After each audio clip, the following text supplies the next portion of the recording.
Sir আপনি? আহ, আরে কোনো সারা শব্দ নাই। আমি মনে করছিলাম আপনার বাড়িতে নাই। এমনি স্যার একটু ঘুরে ফিরে দেখতেছিলাম। তোমার বাড়ি, তোমার ঘর, তুমি দেখবে, এতে অসুবিধার কি আছে? দাঁড়াও, আমি একটা চেয়ার। না না স্যার, আপনি কি চেয়ার আনবেন? আপনি দাঁড়ান, আমি চেয়ার এনে দিতেছি, আপনি বসবেন।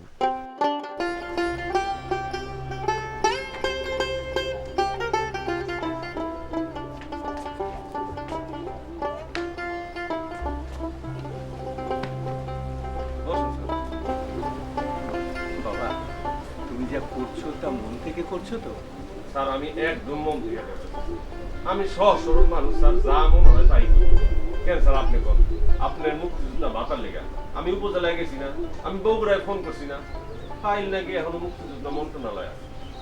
স্যার যেই দেশে রাজাকার মন্ত্রী হয় ওই দেশে মুক্তিযোদ্ধা ভাতা পাইব কেমনে? চা খাবে? না স্যার, কিছু খাবো না। আমার একটা কথা রাখবে? বলেন কি স্যার? আপনি আমার বইলা দেখেন, আমি জান প্রাণ দেওয়ার চেষ্টা করবো। উম, দেশের জন্য একটা কিছু করো। বাগান বাড়ি করার লোক অনেক আছে, কিন্তু দেশ নিয়ে ভাববার একটাও লোক নেই। একটা কিছু করো গ্রামে, যাতে বেকার যুবকরা কাজ পায়।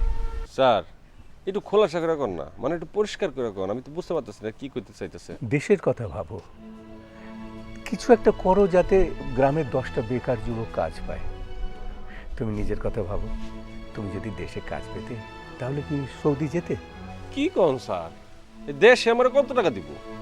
তোমার না হয় লক্ষ লক্ষ টাকার দরকার, কিন্তু এমন যুবকও আছে যাদের মাসে 2-3 হাজার টাকা হলেই চলে যায়। স্যার আপনি যা কন না, এই দায়িত্ব আমি কেমনে নেবো স্যার? বাগান বাড়ি না বানিয়ে তুমি খামার করো, কৃষি কাজ করো, এই মাছের প্রকল্প করো। কত নতুন নতুন ফলের চাষ বেরিয়েছে আজকাল, সেসব চাষ করো। গ্রামের ধনী যুবক তুমি। স্যার স্যার আমার বাগান বাড়িটা আমি আগে করবো স্যার, তারপর সব স্যার, এটা আমার শখ স্যার। বাগান বাড়ি সবার বাড়ি দরকার। বিদেশ থেকে কাড়ি কাড়ি টাকা আনবে, বাড়ি কিনবে, গাড়ি কিনবে, জমি কিনবে, বাগান বাড়ি করবে, ঢাকায় ফ্ল্যাট করবে, কিন্তু কর্মসংস্থানের ব্যবস্থা কেউ করবে না। না করবে সরকার, না করবে টাকাওয়ালা লোকগুলো। দেশের হাজার হাজার বেকার কি করবে, কি খাবে, একবার ভেবে দেখেছো? পরপর দুবার এমন হলো। আমি কিন্তু এবার ঢাকায় গিয়ে ডাক্তার দেখাবো। ভাগ্যে না থাকলে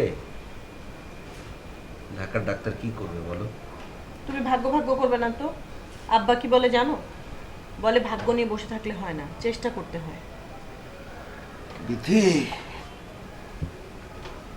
তুমি তোমার আব্বাকে নিয়ে খুব গর্ব করো তাই না? কেন করব না? আমার আব্বা যুদ্ধ করে এই দেশটা স্বাধীন করেছে, তারপর কত বছর শিক্ষকতা করেছে বলো। সারা দেশে বিদেশে কত জায়গায় আব্বার ছাত্রছাত্রীরা ছড়িয়ে আছে।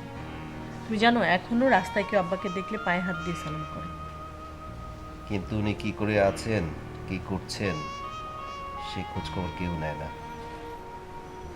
তুমি নিজেও কি একবারও খবর নিয়েছো? আচ্ছা কি করে নিব? একটা ফোন ছিল, সেটাও হারিয়ে ফেলেছে। আব্বাকে দেখে কিন্তু আমার এবার মনে হলো উনি বিপদে আছেন। ও, তোমাকে তো বলা হয়নি, সেদিন মানুর মার সাথে রাস্তায় আমার দেখা হয়েছিল। তারপর মানুর মাকে বললাম, আমরা বাড়িতে এসেছি, তুমি কাজে ফাঁকি দিচ্ছ কেন? সে কি বললো? আচ্ছা তুমি কি একটা কথা পুরো একসাথে বলতে পারো না?